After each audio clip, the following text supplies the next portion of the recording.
నత్వేవాహం జాతు నాసం నత్వం నేమే జనాధిపాః నచైవ న భవిష్యామః సర్వే వయమతః పరం.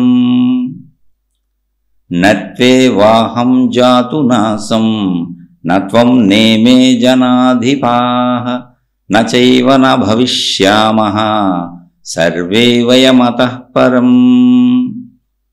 నత్వేవాహం నా అహం, అహం అంటే నేను, నతు ఏవ నత్వేవాహం నతు ఏవ అహం, అహం అంటే నేను, జాతు నాసం జాతు అంటే ఒకప్పుడు, నాసం లేను అనునది, నతు ఏవ లేనే లేదు, నేనొకప్పుడు లేను అనేది లేనే లేదు. నత్వేవాహం నతు ఏవ అహం జాతునాసం, అహం జాతునాసం, అహం నేను, జాతు ఒకప్పుడు, నాసం లేను అనున్నది లేనే లేదు. నత్వం నీవు, నేమే జనాధిపాః ఇక్కడున్నటువంటి యుద్ధం చేయడానికి వచ్చిన వాళ్ళందరూ, ఏమే ఇమే అని, ఈ ఇమే అంటే ఈ, నత్వం ఇమే ఈ జనాధిపః ఈ జనులందరూ, యుద్ధం చేయడానికి ఇక్కడ ఉన్న వాళ్ళందరూ, అటువైపు ఇటువైపు ఉన్న వాళ్ళందరూ కూడా ఒకప్పుడు లేరు, భవిష్యత్తులో ఉండబోరు అనేది లేదు. నచైవ న భవిష్యామః నేను ఇంతకు ముందు లేను అనేది లేనే లేదు. అలాగే ఇక్కడ ఉన్న వాళ్ళందరూ కూడా ఇంతకు ముందు లేరు, భవిష్యత్తులో ఉండబోరు అనేది కూడా లేనే లేదు. అందరూ సర్వే వయమతః మనమందరము, సర్వేమయ అంటే వయ సర్వం మనమందరము, వయం సర్వే మనమందరము ఎప్పుడూ ఉన్నవాళ్ళమే, అతఃపరం ఇక మీదట లేకపోతాము అంటే భవిష్యత్తులో ఉండము అనేది లేదు. అంటే నేను ఇంతకు ముందు లేను అనేది లేదు, నువ్వు ఇంతకు ముందు లేవు అనేది లేదు, ఇక్కడ ఉన్నోళ్ళందరూ ఇంతకు ముందు లేరు అనేది లేదు. అలాగే మనమందరము భవిష్యత్తులో ఉండము అనేది కూడా లేదు. అంటే సహజంగా ఎంత అద్భుతమైనటువంటి ఆత్మజ్ఞాన శ్లోకాలు చూడండి, జాగ్రత్తగా అర్థం చేసుకోవాలి. దీనికి ముందు శ్లోకంలో చక్కగా చెప్పారు, నువ్వు ఏడవదాగని విషయాన్ని గురించి ఏడుస్తున్నావు, పైగా నీ ప్రజ్ఞావాదం అంతా అంటే నీ తెలివి నీ ప్రజ్ఞ అంతా నాకు వినిపించి నాకు బోధ చేసినట్టు చెప్పావు. అయినా ఏదో శరణు పొందావు అనుకో, చివరిలో నీకు తెలిసింది. శరణు పొంది నువ్వు ఆజ్ఞాపించి అన్నావు గనుక, నాకు సత్యం చెప్పు అన్నావు గనుక నీకు సత్యం చెబుతున్నాను. నువ్వు ఏడవకూడని విషయాల గురించి ఏడ్చావు ఇంతకుముందు. అశోచ్య నన్వశోచస్వం, ఏడవకూడని దగ్గర ఆ విషయాల గురించి ఏడ్చావు. ప్రజ్ఞావాదాంశ భాషసే, నీకు నీ తెలివి నీ ప్రజ్ఞ ఉపయోగించి నాకేవో బోర్డు చెప్పావు. గతాసూన అగతాసూంశ్చ నాను శోచంతి పండితాః, గతాసూన అగతాసూనంచ అంటే చనిపోయిన వాళ్ళ గురించి కానీ బతికున్న వాళ్ళ గురించి కానీ జ్ఞానులైన వారు ఏడవరు. ఎందుకు ఏడవరో ఇప్పుడు ఈ శ్లోకంలో చెబుతున్నారు ఆయన. ఆ ముందు శ్లోకంలో ఏం చెప్పారు?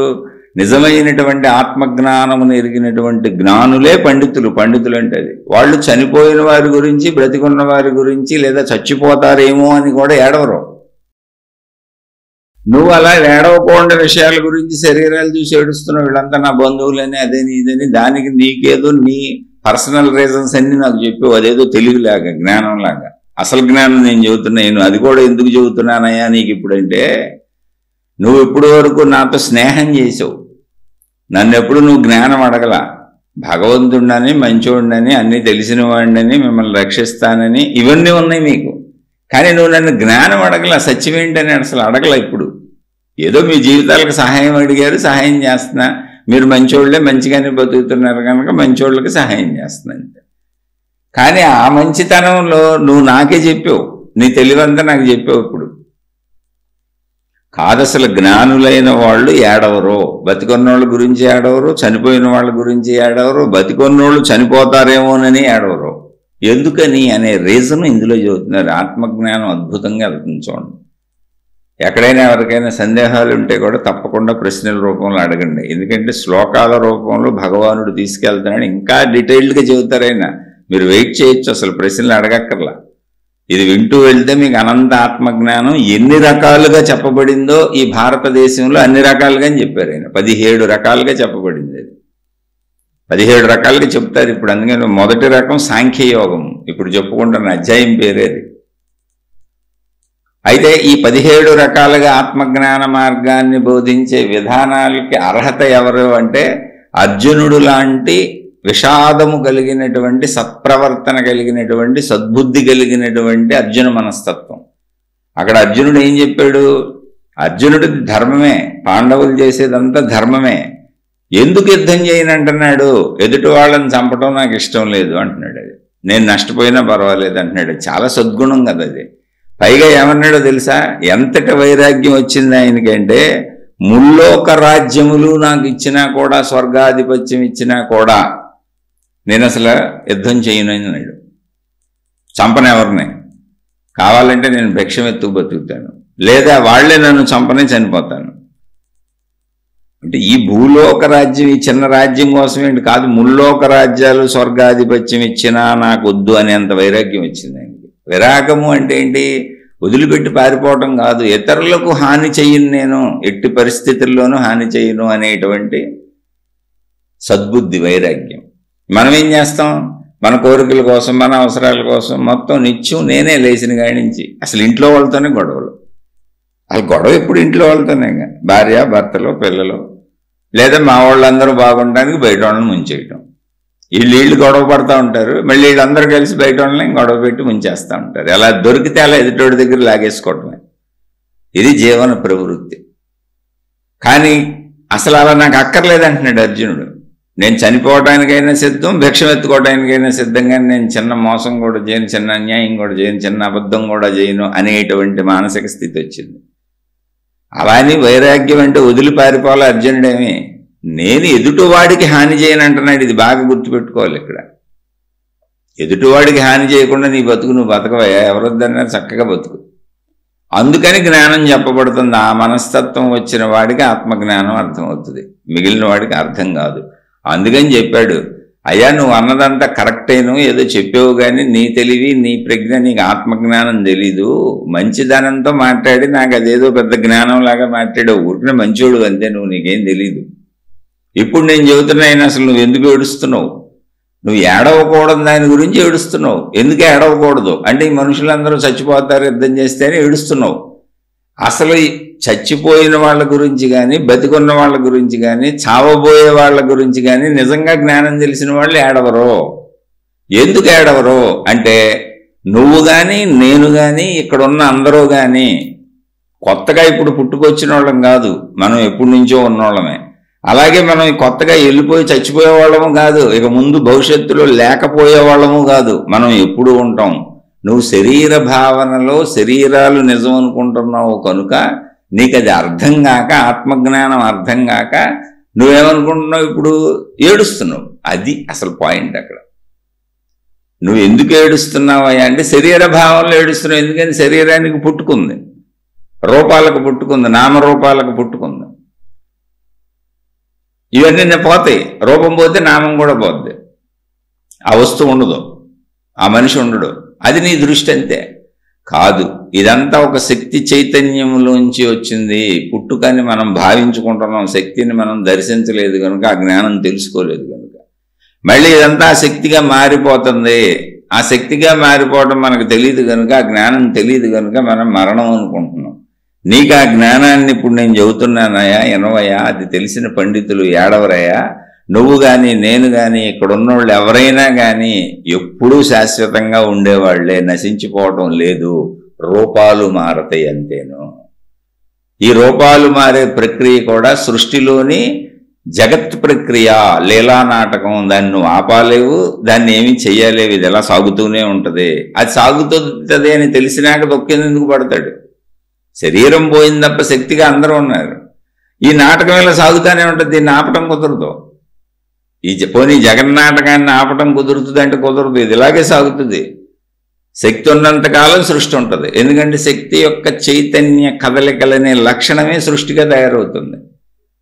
మళ్ళీ ఆ చైతన్యం అనే లక్షణమే సృష్టిగా పదార్థాలుగా, వస్తువులుగా, మనుషులుగా తయారైంది. మళ్ళీ శక్తిగా మారిపోతుంది. ఇలా నిరంతర చలనం జరుగుతూనే ఉంటుంది. ఎందుకంటే చలనము అనేది శక్తి యొక్క లక్షణము. నీకు అవన్నీ తెలీదు. ఇప్పుడు మన శరీరాన్ని గమనిస్తే స్థూల శరీరము, సూక్ష్మ శరీరము అని మనలో రెండు ఉన్నాయి. మనకే తెలుసు ఆ విషయం. గమనిస్తే తెలుస్తుంది. పేర్లు మహాత్ములు పెట్టిన పేర్లు వాడానండి. స్థూల శరీరం అంటే మనకు బయట కనపడుతున్న మాంస శరీరము, కాళ్ళు, చేతులు, ముక్కు, చెవులు, మన శరీరం అద్దం ముందు నుంచి ఉంటే బ్రహ్మాండంగా కనపడుతుంది. మామూలుగా కూడా చక్కగా మనం తడివి చూసుకుంటున్నాం. ఇదంతా నేనే రోజు దీనికి ఎన్నో సమకూర్చుకుంటున్నాం. కానీ దీన్ని నడిపేది ఎక్కడుంది? లోపల ఆలోచనలు, లోపల భావాలు, లోపల ఉన్నటువంటి శక్తి. ఆ శక్తిలో ఆలోచనలు, భావాలు, జ్ఞాపకాలు అన్నీ ఉన్నాయి. ఏమున్నాయి? శరీరంతో చేసినవి, మనం తెలుసుకున్నవి ఉన్నాయి.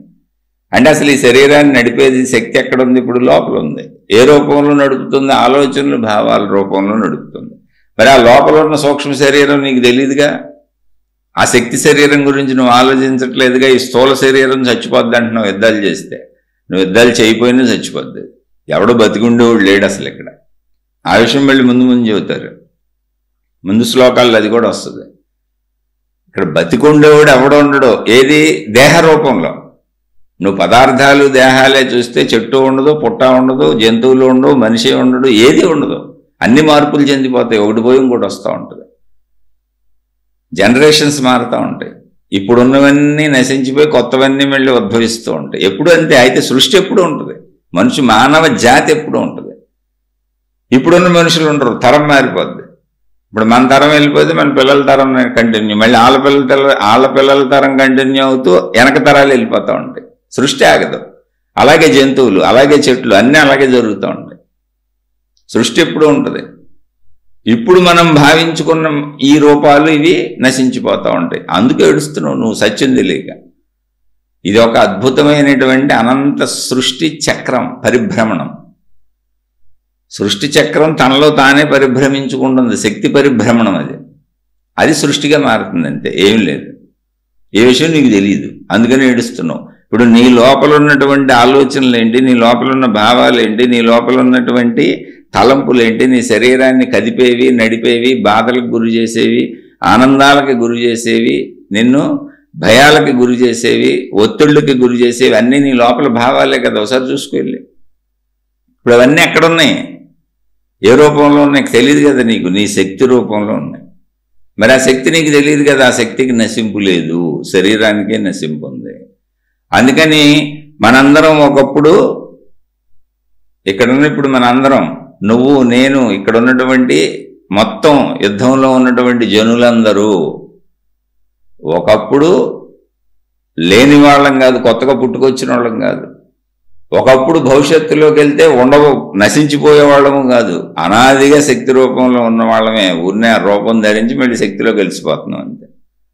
ఈ సత్యాన్ని తెలుసుకో. ఈ సత్యాన్ని తెలుసుకుంటే నీకు దుఃఖం ఉండదు. దుఃఖం అనవసరంగా ఏడుస్తున్నావు అని ముందు శ్లోకంలో చెప్పారు కదా, దానికి కంటిన్యూటీ ఇది.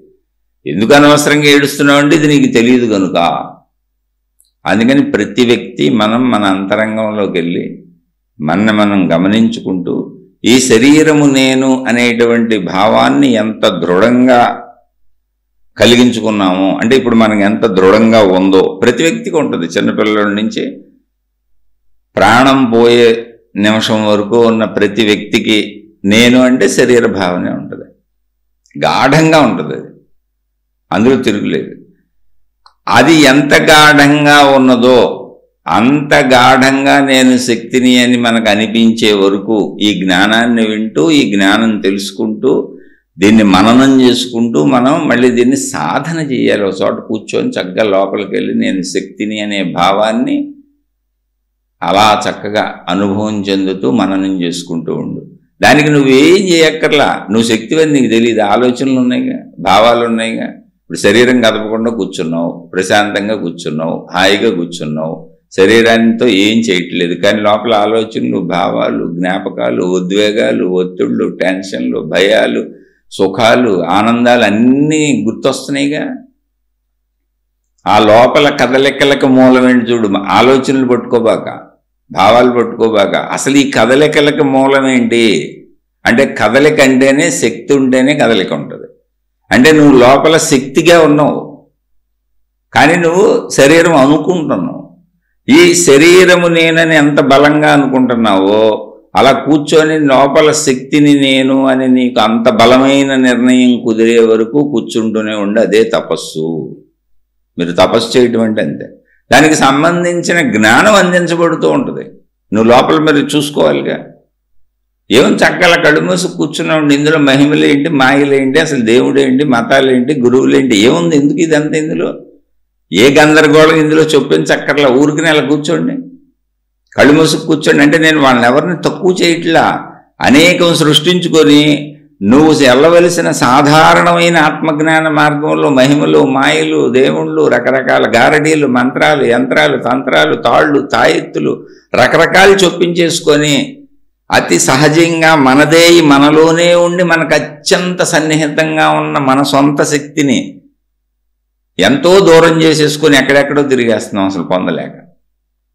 అందుకని చెబుతున్నా, అంతే తప్ప ఎవరిని తక్కువ చేయాలి కదా. అది నువ్వే తత్వమసి, తతత్వం అసి, అది నీవే అయి ఉన్నావు. అది నీకు ఎంత దగ్గరగా ఉందంటే నీ శరీరం కంటే నీకు దగ్గరగా ఉంది, కానీ నీకు తెలియట్లే ఆ విషయం. నీ శరీరం కంటే నీ శక్తి నీకు ఇంకా దగ్గరగా ఉంది. ఎందుకని అది నువ్వే. ఆ శక్తి శరీరాన్ని నడుపుతుంది. శరీరమా శక్తి అన్నప్పుడు శరీరం కంటే శక్తి దగ్గరగా ఉంది. నువ్వు శక్తివి, తర్వాత నువ్వు శరీరానివి. ఇంకా కొంచెం దూరం ఉంది శరీరం. నేను శక్తిని అనేది బాగా దగ్గరగా ఉంది, అది నువ్వే. విడదీయలేనంత దగ్గరగా ఉంది, అది నువ్వే. కానీ నీకు ఆ విషయం తెలియట్లే. ఇప్పుడు అంత దగ్గరగా అది నువ్వే అయి ఉన్న విషయానికి నిన్ను వెళ్ళనివ్వకుండా మతాలు వచ్చేసినాయి, మార్గాలు వచ్చేసినాయి, విధానాలు వచ్చేసినాయి, పద్ధతులు వచ్చేసినాయి, సాధనలు వచ్చేసినాయి, కోటాను కోట్ల విధానాలు వచ్చేసి మనుషులందరినీ ఎక్కడికో బయట తిప్పేస్తున్నాయి. అసలు ఈ శరీరాన్ని కూడా దాటిచ్చేసి ఎవరో దేవుళ్ళు, ఎవరో మతాలు, ఎవరో విధానాలు, ఎవరో పద్ధతులు, ఏయో సాధనలు. అది నీ లోపల ఉంది, అది నువ్వే. నీ వైపు వెళ్ళనివ్వకుండా నిన్ను బయటకు తీసుకెళ్ళి తిప్పేస్తున్నాయి ఇవన్నీ. ఇంక ఇది మన కర్మ కాకపోతే ఏంటి? దీన్నే ప్రారబ్ధము అంటారు. అందుకే బుద్ధి కర్మానుసరిణి అని చెప్పారు. బుద్ధి కర్మానుసరిణి అంటే ఏంటో తెలుసా? మన బుద్ధిని బట్టి మనకు అటువంటి మార్గాలు, అటువంటి గురువులు, అటువంటి విధానాలు ఇష్టమవుతాయి. ఎందుకని? మన బుద్ధి అలా ఉంది. దేహభ్రాంతి, ధనకాంక్ష, కోరికల కాంక్ష, గుర్తింపు కాంక్ష, పిచ్చి, ఈర్ష్యలు, అసూయలు, ద్వేషాలు ఇవన్నీ ఉన్నాయి. అందుకని మనకి మనం చూసుకోవాలి, మన లోపలికి వెళ్ళాలి మనం కానీ అనిపించట్లా. మనకి ఏదో కావాలి, ఏదో పొందాలి. ఇంద్రియ బుద్ధి, దేహ బుద్ధి, పాప బుద్ధి, అజ్ఞాన బుద్ధి. అందుకని వాళ్ళందరూ ఏదో నీ కోరికలు తీరుస్తారు. ఇటు వచ్చేయండి, అటు వచ్చేయండి, మేము మతాలు పెట్టాం, మార్గాలు పెట్టాం, ఇదిగో నిర్మించాం, బోళ్ళు ప్రార్థనాలయాలు కట్టాం మీకోసమే, వచ్చేయండి, బయట తిరిగేయండి, రోడ్లా పట్టుకు తిరిగేయండి అంటే వెళ్ళిపోతున్నాం మనం. నేను ఎవరిని తప్పు అంటలా. మొత్తం ఇవన్నీ నీ లోపలికి నిన్ను పంపాలి. అది నువ్వే. నీ శరీరం కంటే నువ్వు దగ్గరగా ఉన్నావు. మీరు అలా ప్రశాంత మనసుతో కూర్చొని ఆలోచించి చూసుకోండి. కృష్ణ భగవానుడు ఎంత చక్కగా అందిస్తున్నాడు. ఎక్కడికి వెళ్తావు నువ్వు? అసలు ఎందుకు నువ్వు? నీలోనే ఉన్నదాన్ని పొందడానికి నువ్వేం చేస్తావు అసలు? అది నువ్వే కదా. నువ్వని తెలుసుకుంటే చాలు. నువ్వని తెలుసుకోవాలంటే ఏం చేయాలి? ఏం చేయొద్దు, అలా కళ్ళు మూసి కూర్చో. శరీరం నేను అనుకుంటున్నావు కదా, ఓకే అనుకో. అలా కాసేపు శరీరాన్ని ఆపేయి. శరీరం నువ్వే. శరీరాన్ని వదిలేస్తే ఇప్పుడు ఈ సాధన కూడా కుదరదు. శరీరం నిలుపుకోవాలి. కానీ శరీరం కంటే దగ్గరగా నువ్వు శక్తివి. శరీరం శక్తి చేత నడపబడుతున్నది. శరీరం రెండవ స్టెప్లో ఉంది, నీకు దూరంగా ఉంది. అది నువ్వనే మొదటిది శక్తి, నువ్వనే రెండవది శరీరం.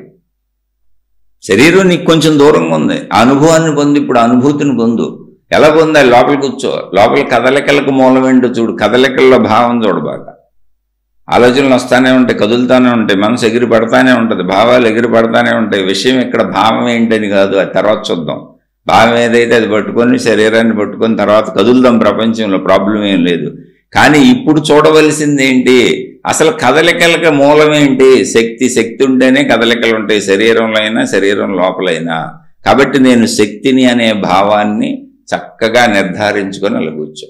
నేను శక్తిని, నేను శక్తిని, నేను శక్తిని, నేను శక్తిని, నేను శక్తిని. ఇదే నీకు తారక మంత్రం. నువ్వు శక్తివి, నువ్వు అనంత ఆత్మస్వరూపుడివి, నువ్వు అనంత ఆత్మస్వరూపురాలివి.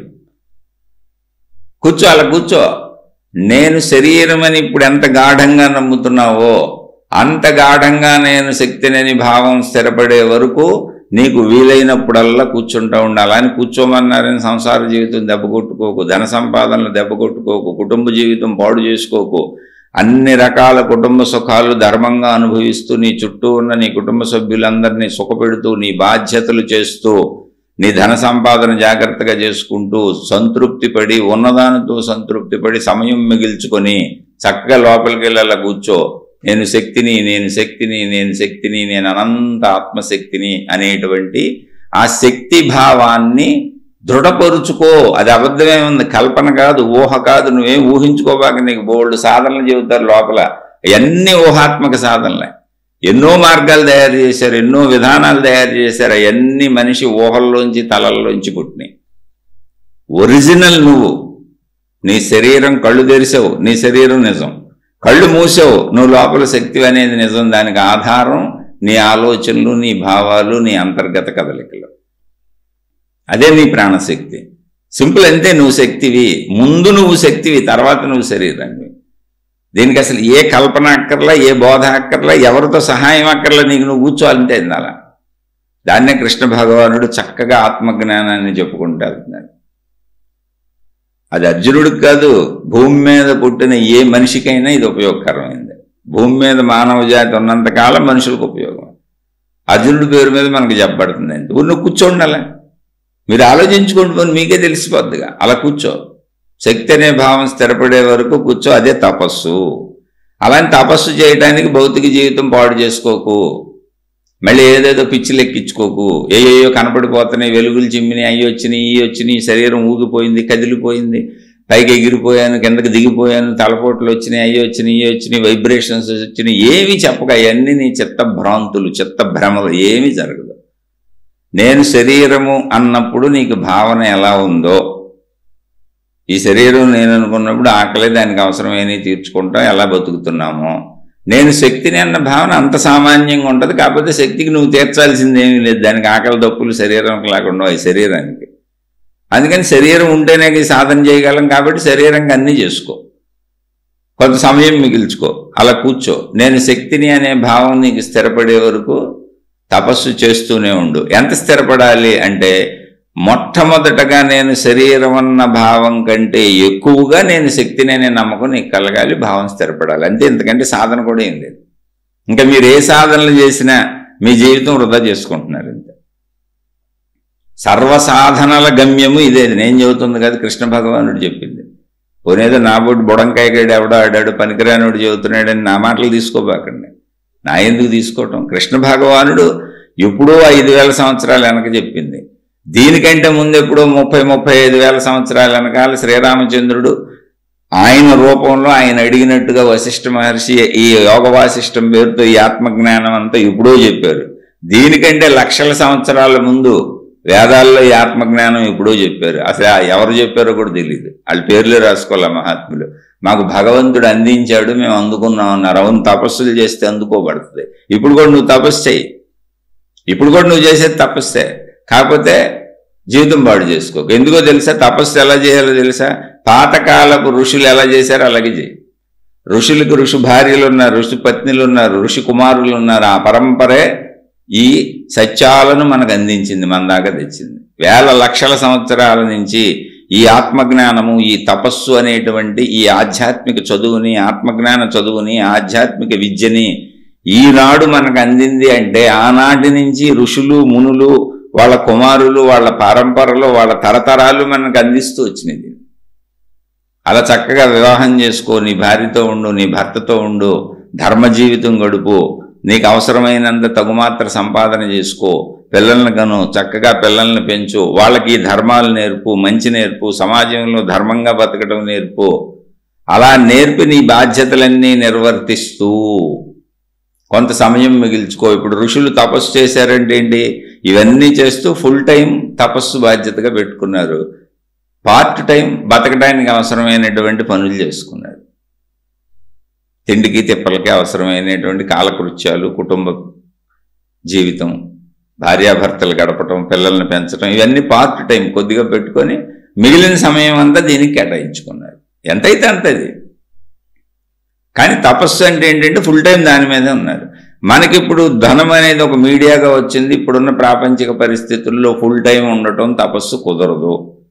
కాబట్టి వృత్తి వ్యాపార ఉద్యోగాలు చూసుకోండి, ధన సంపాదన పాడు చేసుకోకండి, కుటుంబాన్ని జాగ్రత్తగా చూసుకోండి, పెళ్లిళ్ళు చేసుకోండి, పిల్లల్ని కనండి. సేమ్ మునులు, ఋషులు, యోగులు, మహర్షులు ఎలా జీవించారో అలాగే జీవించండి.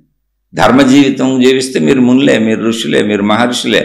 మీరందరూ మనం ఋషి సంతతి, మనం అందరూ అంతే, ఎవరైనా అంతే మనుషులు. అలా ధర్మ జీవితం గడుపు. ధర్మ జీవితం ఏంటంటే ఏమీ లేదు, ఎవరికి హాని చేయబాక, అంతే. అంతకుమించి ధర్మ జీవితం ఏం లేదు. అప్పుడు నువ్వు కొంత సమయం మిగిల్చుకో. మిగిల్చుకున్నాక ఏం చేయాలి? ఏమీ లేదు, చక్కగా కూర్చో, కళ్ళు మూసుకో, లోపల చూసుకో, లోపల కదలికలకి చూడు. కదలికల్లో భావాలను పట్టుకొని బయటకు వెళ్ళకు, కదలకు. భావాల జోలికి అసలు వెళ్ళకు. కదలికలకు మూలం శక్తి కనుక ఇప్పుడు భావాలు గుర్తురాస్తాయి, రాని తర్వాత లెగిసినాక చేసుకుంటాను. మళ్ళీ జీవితం ఉంది కదా, పనులు చేసుకుంటాను కదా, వృత్తి వ్యాపార ఉద్యోగాలకు వెళ్తాను కదా, అన్ని అనుభవిస్తాను కదా, భార్యాభర్తలతో గడుపుకుంటాం కదా, పిల్లలతో ఆడుకుంటాం కదా, బంధుమిత్రులతో ఉంటాం కదా, అన్నీ చేస్తాం. భావాలు వస్తాయి, చేద్దాం. కానీ ఇప్పుడు ఈ కాసేపు నేను తపస్సు కూర్చున్నాను.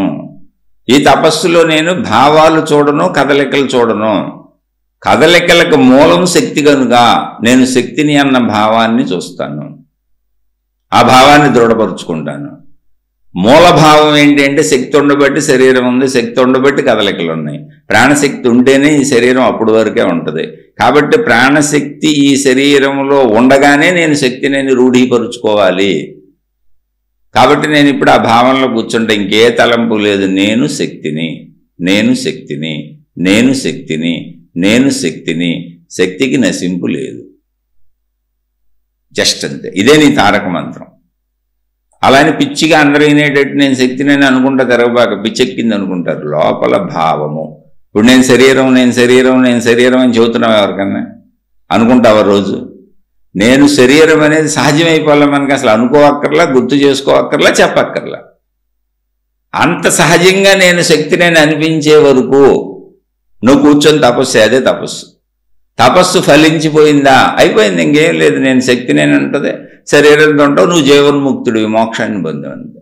ఇంత చిన్నగా మోక్షాన్ని పొందేదానికి ఎందుకు ఇన్ని గందరగోళాలు సృష్టించుకుంటున్నావు? అసలు భూమి మీద మీకు మీరే ఆలోచించుకోండి, ఎన్ని గందరగోళాలు ఉన్నాయో ప్రపంచంలో. ఇల్లు చూడండి. ఏంటి? దేవుడి పేరు మీద నేను చెప్పేది, విడిగా కాదు. చెడ్డోళ్ళ గొడవ ఎలాగో తీసేయండి, అసలు ఆ రాక్షస జాతిని మనం ఏం చేయలేం.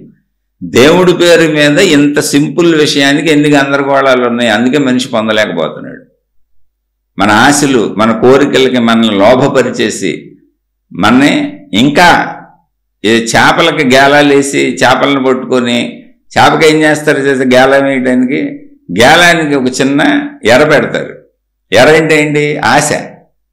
చేప అనుకుంటుంది పాపం, నాకేదో మాంసం ముక్క దొరికింది, దీన్ని తినేద్దామని వస్తుంది. ఆ మాంసపు ముక్క లోపల ముళ్ళు ఉంది, ఇనప ముళ్ళు ఉంది. ఆ ముళ్ళుకు తొడిగారు దీన్ని. ముళ్ళు కనపడదు, పైన ముక్క కనపడుతుంది. అది వచ్చి పాపం ఆ మాంసం ముక్క తిన్నాము అని వచ్చి అది ఇలా నోరు పెట్టి దాన్ని కరవంగానే ముళ్ళు దిగిపోద్ది దానికి. అంతే, పైకి లాగేసి చేపను పట్టుకొని వండుకు తినేస్తారు. అలాగే దేవుడి పేరుతో, భక్తి పేరుతో, దైవ మార్గాలు, భక్తి మార్గాల పేరుతో మనుషుల్ని పీల్చి పిప్పి చేసేస్తున్నారు. ఇంత సాధారణమైన తేలికైన విషయం ఇది. నువ్వేది, అది నువ్వే. అంతకంటే దగ్గరగా అసలు ఇంకేమి లేదు నీకు. చాలా సింపుల్. ఊరిని అలా కూర్చో అంతే. అది నీకు తపస్సు చేసుకో. భావం మార్పు అంతే. శరీరము నేనన్న భావం ఎంత గాఢంగా ఉందో, శక్తిని నేనన్న భావం అంత గాఢంగా సహజంగా రావాలంతే. ఇప్పుడు శరీరం నేనని అనుకోవట్లేదుగా రోజు మనం. శరీరం నేనని ఎవరికి చెప్పంగా. ఇప్పుడు శరీరం నేనని గుర్తు చేసుకోవక్కర్లేదుగా, సహజమైపోయింది. ఎందుకని? శరీరంతో బతికి బతికి బతికి. ఇప్పుడు నువ్వు తపస్సులో శక్తితో బతికి బతికి బతికి బతుకుతావు. అది అంతే సింపుల్. తపస్సు అంటే ఏంటో తెలుసా? శక్తితో బతుకుతావు, శక్తిని నేననే భావించుకుంటూ శక్తిలో కూర్చుంటావు, వెళ్ళి శరీర భావన వదిలేసి. అప్పుడు శక్తితో బతికి బతికి బతికి తపస్సు అవుద్ది. అదే తపస్సు అంటే. అప్పుడు నేను శక్తిని అన్న భావన పెరుగుద్ది అంతే. అలా పెరగటానికి కొంత కాలం పడుతుంది. మరి శరీర భావన పెరగటానికి కాలం పట్టిందిగా. ఆ కాలమే ఎదురుచూపు, అంతకు తప్ప ఏమీ లేదు. అందుకని అలానే శరీరం ఉంటేనే సాధన చేయగలం కాబట్టి శరీరాన్ని జాగ్రత్తగా ఉంచుకోండి. ఇది ఆత్మజ్ఞాన సాధన, ఇది ఆధ్యాత్మిక విద్య, ఇది ఆధ్యాత్మిక చదువు. ఇష్టమైన వాళ్ళు చదువుకోండి.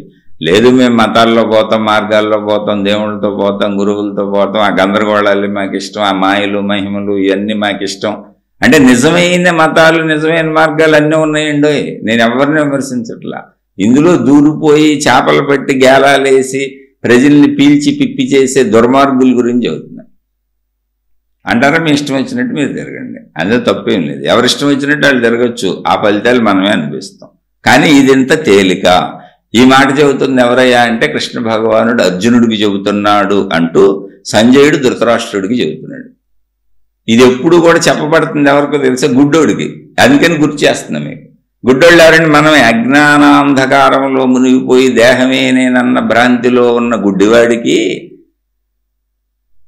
శరీర భావనని దాటేసి తన మనసు మీద తన ఇంద్రియాల మీద అదుపు తెచ్చుకున్నటువంటి సంజయుడు, అన్నింటినీ జయించినటువంటి వాడు, తమ ఇంద్రియాలను తన మనస్సును తన బుద్ధిని అన్నిటినీ జయించి సత్యాన్ని తెలుసుకున్నటువంటి సంజయుడు గుడ్డివాడికి చెబుతున్నాడు.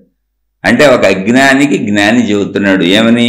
పరమాత్మ తన భక్తునికి ఇలా చెప్పాడు గతంలో, ఇదిగో ఇది ఇలా జరిగింది అని.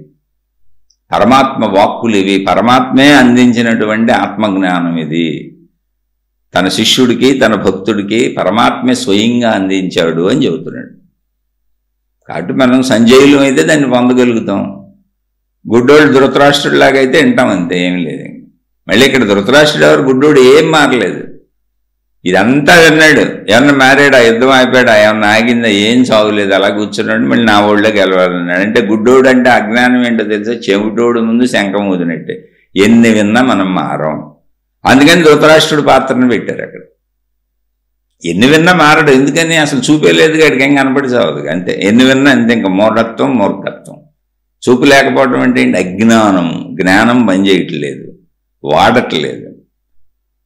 ఆ స్థితికి వెళ్లకుండా అర్జున స్థితికి వెళ్దాం.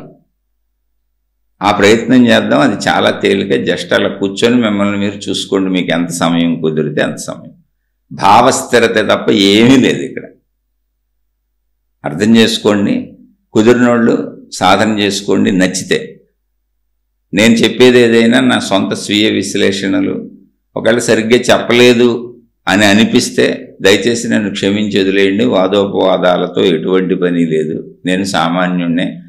ఏదో ఇందులో ఆరితేరిపోయి నాకు అన్నీ తెలుసని చెప్పటం మొదలుపెట్టిన వాడిని కానీ కాదు. నేను మీలాంటి సామాన్యుణ్ణే. ఏదో నేను కూడా ప్రయత్నించుకుంటూ ఆ ప్రయత్నంలో భాగంగా కొంతమంది సోదర సోదరీమణులు వింటున్నారు, చెప్పమని అడుగుతున్నారు, అందుకని చెప్తున్నాను తప్ప నాకేదో తెలుసని మీరందరూ అనుసరించేయండి అని అస్సలు చెప్పట్లేదు. విన్న వాళ్ళకి ఎవరికైనా మీకు మీ అభిరుచికి మీ బుద్ధికి ఇందులో సత్యం ఉందని అనిపిస్తే సాధన చేసుకోండి. అది మీ ఇష్టం. ఆ సత్యాన్ని స్వీకరించి మీ జీవితంలో ఆచరించుకొని సాధన చేసుకోండి. శుభమస్తు. మీకు మీ కుటుంబ సభ్యులకు మేలు చేకూరుగాక. మరొక కొత్త శీర్షికతో కొత్త శ్లోకంతో కలుసుకుందాం.